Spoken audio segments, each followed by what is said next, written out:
আপনাকে মরতে হবে। মৃত্যু যন্ত্রণা সত্য, আপনি মারা যাবেন। পৃথিবীতে এমন কেউ আছেন, এখানে কেউ আছেন যে আপনি মারা যাবেন না?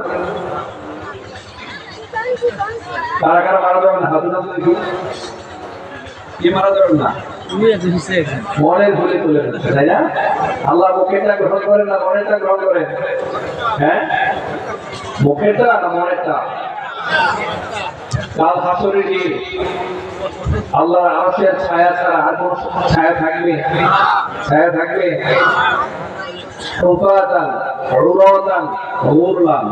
মানুষের পায়ে কোনো জুতা থাকবে না, মানুষের পায়ে কোনো জুতা থাকবে না, গায়ে কোনো কাপড় থাকবে না। আপনি খতনা বিহীন উঠবেন আসরের ময়দানে, কিয়ামতের মাঠে আপনি খতনা বিহীন উঠবেন। পায়ে কোনো জুতা থাকবে না, গায়ে কোনো কাপড় থাকবে না। আপনারা বিরক্ত হচ্ছেন? বিরক্ত হচ্ছেন? কিছুই থাকবে না। সূর্য চলে আসবে আপনার মাথার উপরে। পৃথিবী থেকে সূর্য প্রায় 13 লক্ষ, কত গুণ বড়? সম্ভবত 13 লক্ষ গুণ বড়, তাই না? পৃথিবী থেকে সূর্য 13 লক্ষ গুণ বড়। এতদিন থেকেও মাঝে মাঝে গরমকালে আপনি সোয়েলিং হয়, সহ্য করতে পারেন না। ভাই, করতে পারতে কথা এটা সহ্য হয় না। আর যারা আরো বেশি ছিলেন, মিডিল ইস্টে ছিলেন, তারা বলতে পারবেন মরুভূমির উত্তাপ কাকে বলে। ওই জায়গায় কোনো ছায়া থাকবে না। ভাই, এগুলো কি আমি গল্প করছি না কোরআন হাদিসের কথা বলছি? That time you will actually standing to be just 50,000 years. 50,000 বছর আপনি দুই পায়ের উপর দাঁড়িয়ে থাকবেন। ততক্ষণে আপনার হিসাবও কিন্তু হয় নাই। শুধুমাত্র হিসাব ফেস করার জন্য 50,000 বছর আপনাকে দুই পায়ের উপর ভর দিয়ে দাঁড়িয়ে থাকতে হবে। এবং বিচারের আগ পর্যন্ত 5টা প্রশ্ন আপনাকে করা হবে। 5টা প্রশ্নের উত্তর না দিয়ে আপনি এক কদম পর্যন্ত আপনি করতে পারবেন না।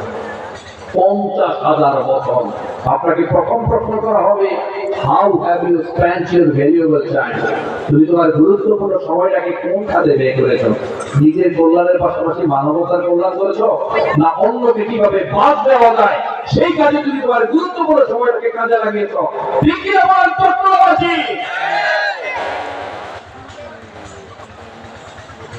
সেই সময়ে কোনো ছায়া থাকবে না।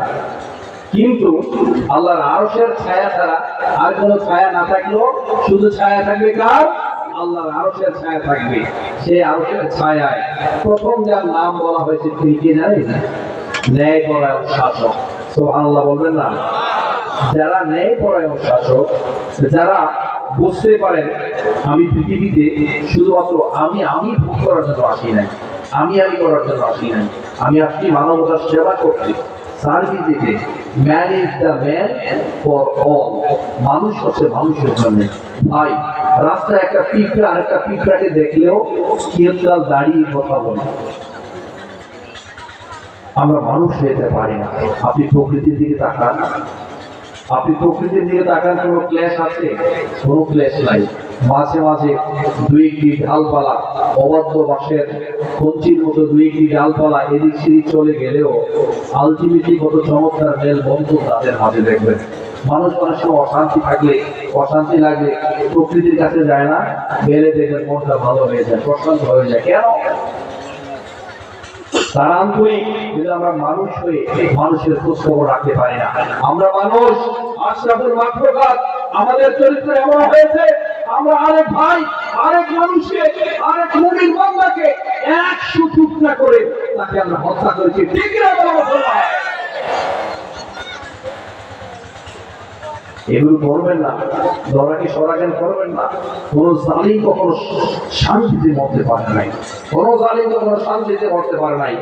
1971 সালে একমাত্র ব্যক্তি যাকে ধরা হয়, যার কারণে বাংলাদেশে এত লক্ষ লক্ষ মানুষ শহীদ হয়েছে, যদি একটা মানুষকে ধরে, সে হচ্ছে পাকিস্তানের জুলফিকার আলী ভুট্টো। তিনি কিভাবে মারা গিয়েছেন তার ইতিহাস ঘেটে দেখেন। মনে রাখবেন, রক্তের ঋণ রক্ত দিয়ে শোধ করতে হয়, অপমানের ঋণ অপমান দিয়েই শোধ করতে হয়।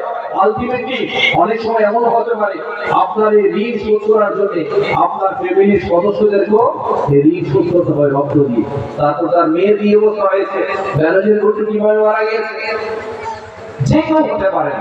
যদি আপনি অন্যায় করে থাকেন, আপনি যদি রক্ত পিপাসু হয়ে থাকেন, আপনি যদি ভ্যাম্পায়ার হয়ে থাকেন, রক্ত শোষক বাদুর হয়ে থাকেন,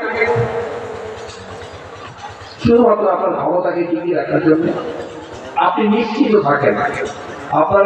আপনাদের পায়ে হাত দিয়ে আমি কথা বলে যাই, আপনারা বিরক্ত হতে পারে, কষ্ট লাগতে পারে, কিন্তু মনে রাখবেন আপনি যখন এই কাজগুলো করবেন, আলটিমেটলি আপনি মৃত্যুর আগে আপনার জীবদ্দশাই ঘটনাগুলো ঘটবে আপনার জীবনে। আশা করি আমরা সবাই সচেতন হব। যুবক ভাইয়ে যারা আছো, একটু হাত তুলে আল্লাহকে দেখাও তো, কারা কারা আছে যুবক? লিল্লাহি তাকবীর, লিল্লাহি তাকবীর। আমি যুবকদেরকে খুব ভালোবাসি, আমি তাদেরকে অনেক ভালোবাসি, তাদেরকে আদর করি। কেন জানো? তাদের রক্ত গরম, তারা কোনো অন্যায় মানে না, তারা কখনো বাড়াবাড়ি মানে না, তারা মানে না কোনো আইন, তারা ভরাডুবি করে ভরা করি, তারা কর পেরো, তারা ভিড় বা তোমার মাই। ঠিক কিনা বলো যুবকরা? তোমাদের এখন সময় এসেছে কাজ করা, কাজে ঝাঁপিয়ে পড়া। মনে রাখবে নিজের উপর অর্পিত দায়িত্ব যে পালন করে, এটার নামই হচ্ছে সদেশ করে। তোমাকে কাজ করতে হবে বাবা, তোমাকে কাজ করতে হবে, তোমাকে পরিশ্রম করতে হবে, তোমাকে শ্রম করতে হবে। তুমি যখন আত্মপ্রত্যয়ী হও, আত্মবিশ্বাসী হও, তোমার রক্ত যখন ঘাম হয়ে ঝরে, সেই নোনা পানিতে উৎপন্ন হবে সাফল্যের বীজ। ঠিক কিনা বলো? আর তুমি যদি আরামে এসে ওই ডিজিটাল টোকেন, আধুনিক গ্যাজেট, ভার্চুয়াল ভাইরাস দিয়ে ঘুরিয়ে থাকো, নেশায় দুধ হয়ে থাকো, তাহলে একটা সময় তুমি নিজে গান গাইবা, আমি চেয়ে চেয়ে দেখলাম তুমি চলে গেলে। তুমি তো চেয়েছেই থাকবা। যারা সময়টাকে কাজে লাগিয়েছে তারা সফল হয়েছে, তারা প্রতিষ্ঠিত হয়েছে। তুমি সারাদিন তাদেরকে মিছিল দিলেও ধরার সময় থাকবে না, ফোন দিলেও ধরার সময় থাকবে না। তুমি যদি কোরআনের সাথে অ্যাটাচমেন্ট বাড়াতে পারো, তুমি যদি তোমার রবের সাথে সুসম্পর্ক স্থাপন করতে পারো, তুমি যদি সময়টাকে কাজে লাগাতে পারো, তাহলে মনে রাখবে তুমি সফল হবে ইনশাআল্লাহ। জোরে বলি ইনশাআল্লাহ। তুমি লেগে থাকো, রক্ত যখন ঘাম হয়ে ঝরে, সেই নোনা পানিতে উৎপন্ন হয় সাফল্যের বীজ। আল্লাহ তাআলা আমাদেরকে খুব কনস্ট্রাকটিভ ওয়েতে গঠন করেছেন। লাকাদ খালাকনাল ইনসানা ফি আহসানি তাকওয়িম। আমি মানুষকে খুব সুন্দর দেখে, সুন্দর আকৃতিতে তাকে আমি তৈরি করেছি। লাকাদ খালাকনাল ইনসানা ফি কাবাদ। আমি মানুষকে কষ্ট এবং পরিশ্রম সহিষ্ণু করে তৈরি করেছি। বাবাদের এখানে যারা আছেন, বাচ্চা কাচ্চারা যারা খুব বেশি ভালোবাসেন, খুব বেশি আদর করেন, অনেকে বলেন, অনেক মায়েরা বিশেষ করে বলে থাকেন, জানো আমার মেয়ে ইন্টারমিডিয়েটে পড়ে, অনার্সে পড়ে, সে এখনো না জগ থেকে গ্লাসে পানি ঢেলে খেতে পারে না। বলেন এটা কি ভালো লক্ষণ? এটা ভালো গুণ? বাচ্চাদেরকে আদর করে কখনো ননির পুতুল বানাবেন না, ঠিক আছে? বাচ্চাদেরকে কখনো আদর করে ননির পুতুল বানাবেন না। মনে রাখবেন, কাঁচায় না নোয়ালে ভাত, পাকলে করে বলেন। যদি ছোট থাকতে তাদেরকে না করে বলেন, বড় হয়ে আর পারবেন না। যে ফেতনার মধ্যে আমরা পড়ে আছি, আমাদের সন্তান কোথায় যাচ্ছে, কার সাথে মিশছে, কি দেখে আমরা কিছুই জানি না, কোনো কিছু খোঁজ রাখছি না। বাবা মা যারা আছেন, সন্তানের কাছে আপনার লজ্জার কিছু নাই, লুকানোর কিছু নাই।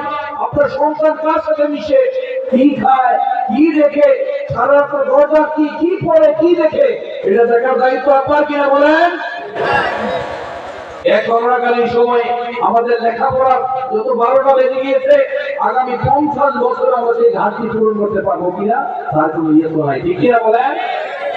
আমরা আল্লাহর কাছে কায়েম আল্লাহকে প্রার্থনা করি, হে আল্লাহ, আমার সাথে বলেন, ইয়া আল্লাহ, সমস্ত মোবাইল নিয়ে যান, শুধুমাত্র আমাদের সন্তানগুলোকে আমাদের কাছে ফিরিয়ে দিয়ে যান।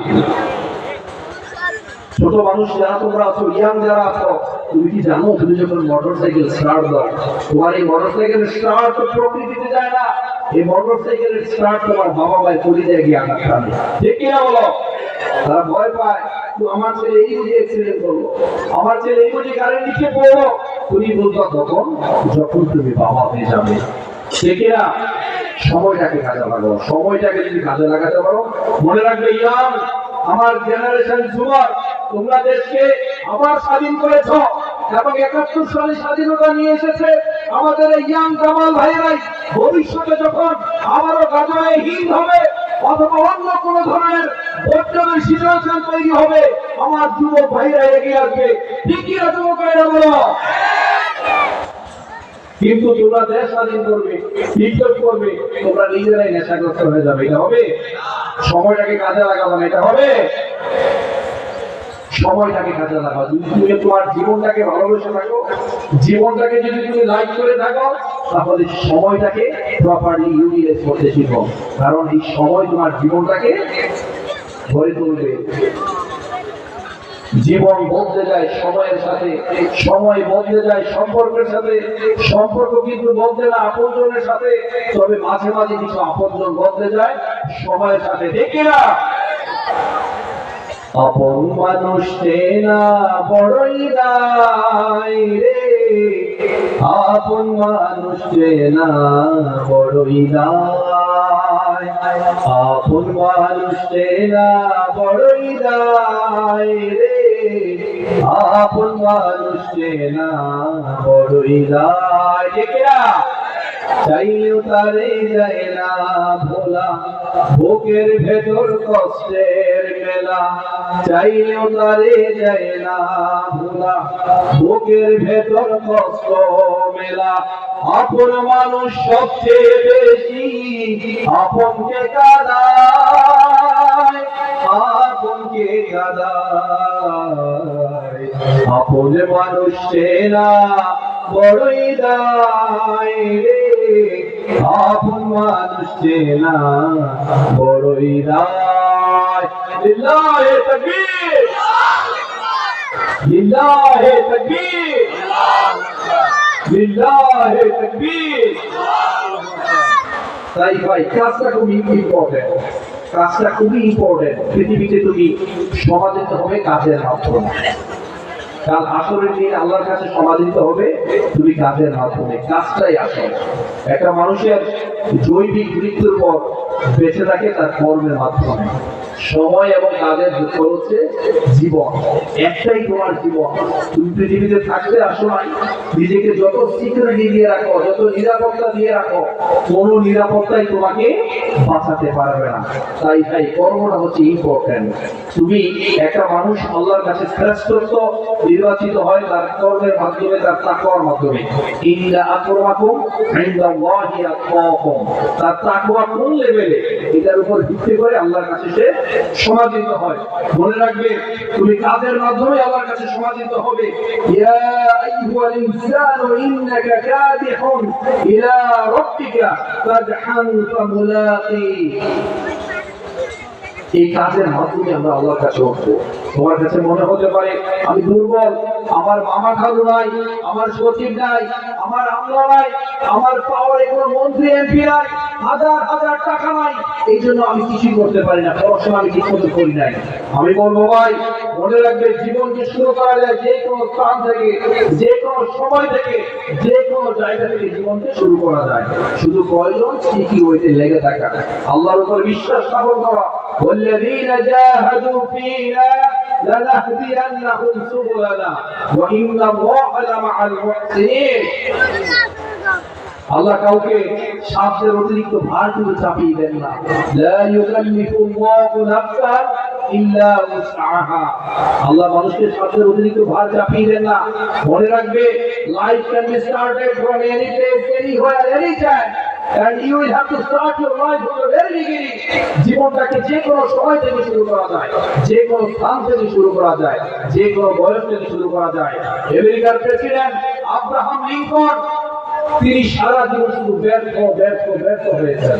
মনে রাখবে যুবকরা পৃথিবীটা হচ্ছে হাজারো কোটি কোটি ব্যর্থতার যোগফল। যত ফেসবুক বলো, যত গুগল বলো, যত নাসা বলো, সবগুলো হচ্ছে সকল ব্যর্থতার সমষ্টি বা যোগফল। দেখিয়া failure is the pillar of the success. Industry is the mother of invention. Industry is the key to success. যদি তুমি পরিশ্রম করো, যদি তুমি লেগে থাকো, বিশ্বাস করে আমি যদি পরিশ্রম করতে পারো, তাহলে মনে করি